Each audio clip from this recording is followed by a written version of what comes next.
जय श्री राम दोस्तों। आज मैं आपको बता रहा हूँ कि किस प्रकार से जब क्या है सूर्य का तुला राशि में परिवर्तन होगा, जबकि वह अपनी नीच राशि में आएंगे तो जो वृष राशि के जो जातक हैं इनके जीवन में इनके नीच राशि में आने से क्या प्रभाव पड़ने वाला है। प्रभाव का ये तात्पर्य होता है दोस्तों कि जो कोई भी ग्रह होता है जब वह अपनी उच्च राशि में होता है तो वह 101% लगभग अच्छा ही फल प्रदान करता है, मगर जब नीच राशि में होगा तो उस समय वह क्या करता है, वैसा ही फल प्रदान करता है। तो किस प्रकार से, जैसे कि ये है कि सूर्य नारायण क्या हैं, हमारे आत्मा के कारक, आत्मा यानी हमारे हृदय से संबंधित यह कारक हैं। और 17/10/2023 मंगलवार से 15/11/2023 तक यह क्या है, तुला राशि में ही रहने वाले हैं। तुला राशि यानी इनकी अपनी नीच राशि। मेष राशि में भगवान सूर्य क्या होते हैं, उच्च के होते हैं, और अपनी सप्तम राशि यानी तुला राशि में यह क्या हो जाते हैं, नीच के हो जाते हैं। तो किस प्रकार से जो मतलब वृष राशि के जो जातक हैं इनके जीवन में इनके नीच राशि में रहने से क्या प्रभाव पड़ने वाला है। तो सबसे पहले हम ये जान लें कि आपके सूर्य नारायण कहाँ बैठे हुए हैं, आपके षष्ठम भाव में बैठे हुए हैं। और षष्ठम भाव यह जो भाव होता है यह है शत्रुओं का होता है, चिंता का है, रोग का है, ऋण का है, मुकदमा इत्यादि। आपके जीवन में कोई भी केस इत्यादि चल रहा होता है तो उससे संबंधित यह भाव होता है। उदर के ऊपरी भाग के रोगों से संबंधित यह भाव होता है। अपयश, शोक और दुख का यह भाव होता है। जबकि भगवान सूर्य नारायण क्या हैं, यह मान, सम्मान और प्रतिष्ठा के देवता हैं। जीवन में अगर व्यक्ति सूर्य की तरह मतलब चमक दोस्तों, तो समझ लीजिए अगर खूब अच्छा पद प्रतिष्ठित है तो समझ लीजिए कि उसकी जन्म कुंडली में सूर्य नारायण अवश्य ही उसको अच्छा फल प्रदान कर रहे हैं।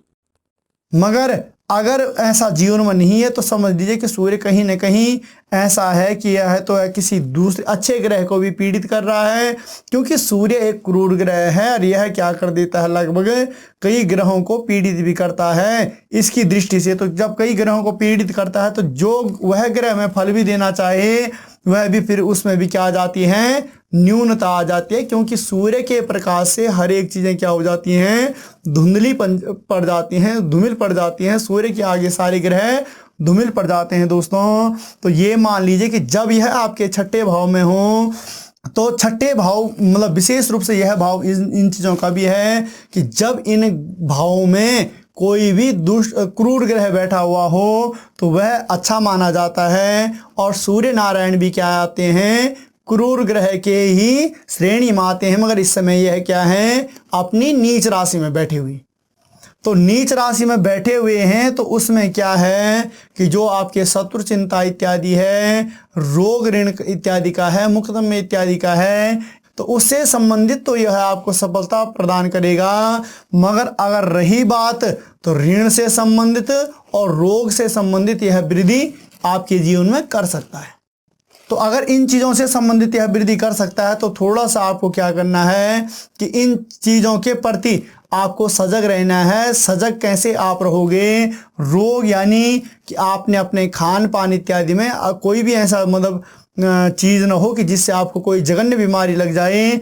और ऋण यानी आपने अपने जो आपके व्यय हैं वह व्यय ऐसे करने हैं कि उन व्ययों से किसी प्रकार का ऋण आपके जीवन में न आ जाए। ऋण का ये तात्पर्य है दोस्तों कि कई बार क्या होता है कि हम मतलब दुर्व्यसनों में वह सारा पैसा गवा देते हैं, तो वह क्या है कि उस ऋण से इंसान जीवन भर ऋण नहीं हो सकता, वह ऋण कभी नहीं चूकता। क्योंकि जब हम गलत हैबिट हमारे जीवन में आ जाती हैं और उन गलत हैबिट की वजह से अगर हम कहीं से पैसा इत्यादि लेते हैं तो वह गलत हैबिट्स हमारे जीवन में हमेशा क्या कर देते हैं, हमें बर्बाद करके ही छोड़ती हैं। तो आपने रोग और ऋण इन दो चीज़ों का आपको ध्यान रखना है। बाकी रही बात अगर कोई मुकदमा से संबंधित कोई आपके जीवन में कोई केस इत्यादि चल रहा था तो उससे संबंधित यह आपको यहाँ पर अच्छा फल भी फलित करने वाले हैं। बाकी जैसे शत्रु से संबंधित शत्रु का भी रिपु का यह भाव होता है, तो जब इसमें क्रूर ग्रह बैठा होता है तो 101% है लगभग अच्छा फल ही प्रदान करता है। मगर यहाँ पर आपको थोड़ा सा रोग और ऋण दोनों चीज़ों से आपको क्या रहना है, सावधान रहना है। उसके बाद प्रथम, द्वितीय और तृतीय दृष्टि कहाँ जाती है, आपके आयु का यह भाव है, जीवन का यह भाव है, मृत्यु, आकस्मिक धन लाभ का यह भाव है, और विदेश गमन का हम इस भाव को कहते हैं। आकस्मिक परिवर्तन का भी यह भाव है, दुर्घटनाओं से संबंधित यह भाव है, और इस भाव से संबंधित असाध्य रोग या उदर के निचले भाग के जो रोग हैं वह भी इसी उसका कारक भी यही भाव है।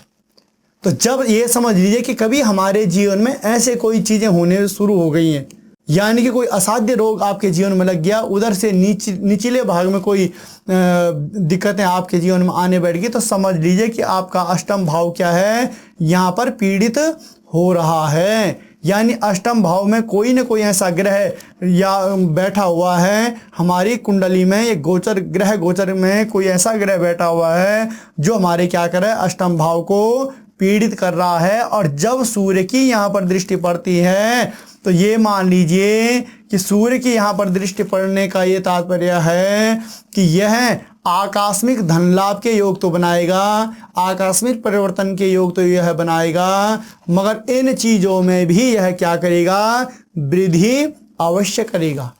वृद्धि अवश्य किन चीज़ों में करेगा कि असाध्य रोगों में वो कर सकता है, और उदर के निचले भाग से संबंधित यह क्या कर सकता है, दिक्कतें आपके जीवन में ला सकता है। तो इन चीज़ों से संबंधित थोड़ा सा आपको क्या है, सतर्क रहने की आवश्यकता है। बाकी रही बात जहाँ इसकी ये अष्टम भाव भी ऐसा होता है कि यहाँ पर भी किसी क्रूर ग्रह की अगर दृष्टि पड़ती है तो लगभग अच्छा फल फलित करता है, मगर इन चीज़ों में भी वह बढ़ोतरी कर देता है, इन चीज़ों में न्यूनता नहीं लाता। तो यह क्या है कि आकस्मिक धन लाभ इत्यादि के योग भी इस समय आपके बनने वाले हैं।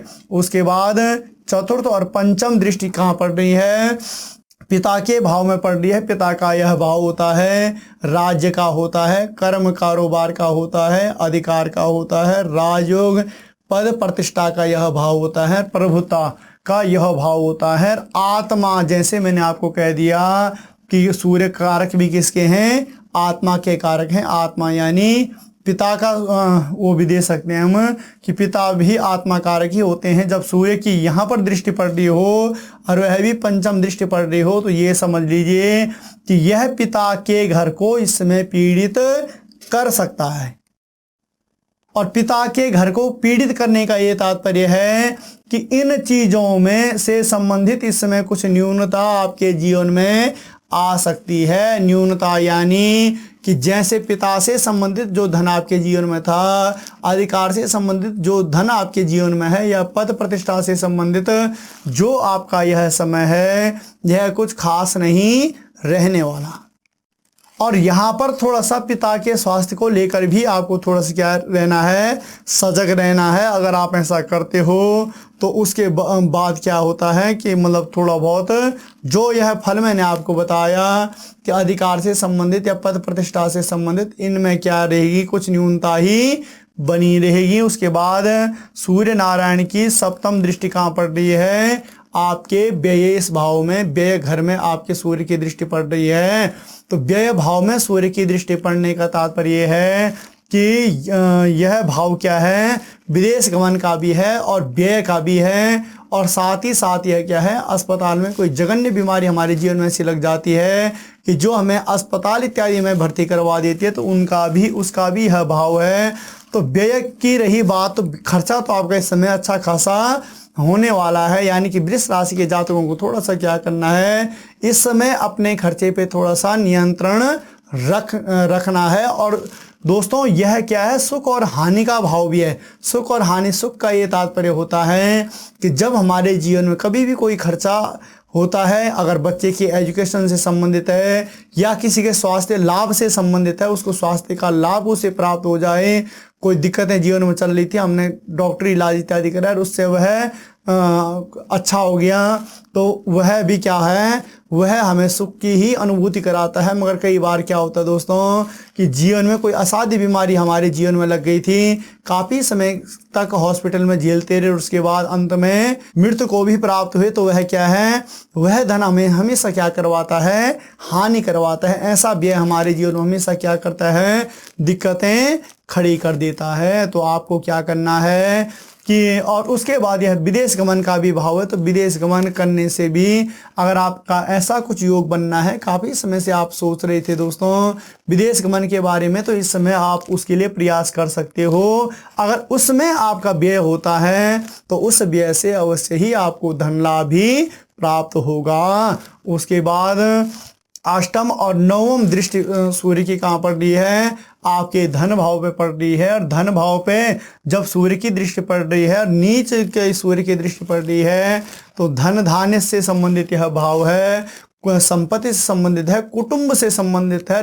दोस्तों जहां यह कुटुंब से संबंधित है, तो इस समय ये मान लीजिए कि अगर पारिवारिक जीवन हम देखें तो पारिवारिक जीवन आपका कुछ अस्त व्यस्त रहने वाला है, यानी कुटुंब परिवार में कुछ ऐसा होने वाला है कि जो बहुत सारा आपका मानसिक तनाव भी आपका बना सकता है, और हर एक प्रकार से मतलब आपको परिवार से थोड़ा सा आपको क्या कर सकता है, अलग कर सकता है। बाकी रही बात धन धान्य की, तो इन चीज़ों में यह ठीक अच्छा रहने वाला है, मगर यहाँ पर यह परिवार से आपको दूर करने वाला बन सकता है। तो यह इस प्रकार से जो वृष राशि के जो जातक हैं, इनके लिए सूर्य का जब नीच राशि में परिवर्तन जब सूर्य नारायण करेंगे, यानी तुला राशि में जब यह परिवर्तन करेंगे, तो इस प्रकार से वृष राशि के जातकों के जीवन में क्या पड़ने वाला है, प्रभाव पड़ने वाला है।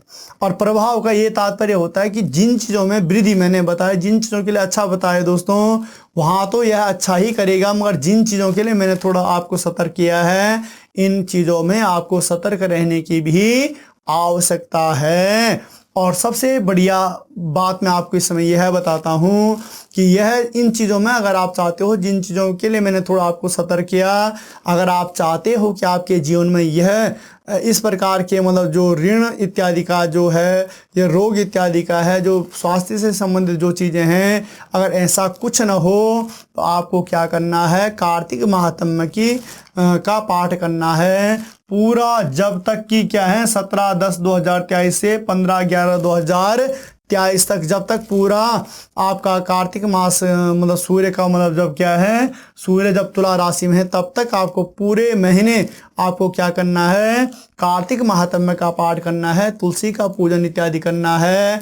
और सुबह शाम के समय आपको क्या करना है, संध्याकालीन आपको तुलसी में दीपक इत्यादि जलाना है, प्रातः काल भी जल इत्यादि चढ़ाना है, दीपक इत्यादि जलाना है, और तुलसी के पौधे का पूजन इत्यादि करना है। तो अगर आप ऐसा करते हो तो यकीनन मानिए आपके जीवन में अवश्य ही नीच का सूर्य होने के बावजूद भी आपको क्या करेगा, अच्छा फल आपके जीवन में प्रदान करने वाला रहेगा। जिन चीज़ों से संबंधित मैंने आपको सतर्क किया, इनमें आपको सतर्क रहने की भी आवश्यकता पड़ेगी।